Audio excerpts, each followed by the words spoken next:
Chapter 45.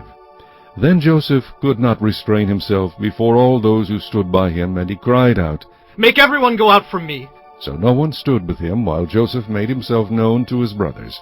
And he wept aloud, and the Egyptians in the house of Pharaoh heard it. Then Joseph said to his brothers, "I am Joseph. Does my father still live?" But his brothers could not answer him, for they were dismayed in his presence. And Joseph said to his brothers, "Please come near to me." So they came near. Then he said, "I am Joseph, your brother, whom you sold into Egypt. But now, do not therefore be grieved or angry with yourselves because you sold me here, for God sent me before you to preserve life. For these 2 years the famine has been in the land, and there are still 5 years in which there will be neither plowing nor harvesting. And God sent me before you to preserve a posterity for you in the earth, and to save your lives by a great deliverance. So now it was not you who sent me here, but God. And he has made me a father to Pharaoh, and lord of all his house, and a ruler throughout all the land of Egypt.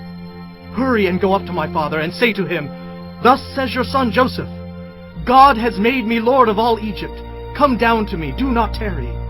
You shall dwell in the land of Goshen, and you shall be near to me, you and your children, your children's children, your flocks and your herds, and all that you have. There I will provide for you, lest you and your household and all that you have come to poverty. For there are still 5 years of famine. And behold, your eyes and the eyes of my brother Benjamin see that it is my mouth that speaks to you. So you shall tell my father of all my glory in Egypt, and of all that you have seen, and you shall hurry and bring my father down here.'"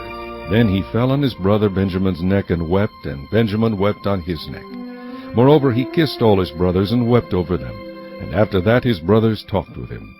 Now the report of it was heard in Pharaoh's house, saying, "Joseph's brothers have come."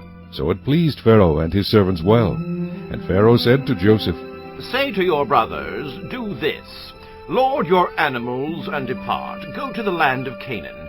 Bring your father and your households and come to me. I will give you the best of the land of Egypt, and you will eat the fat of the land.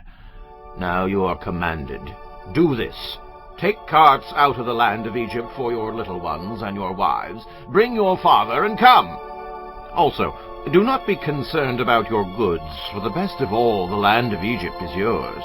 Then the sons of Israel did so, and Joseph gave them carts according to the command of Pharaoh, and he gave them provisions for the journey.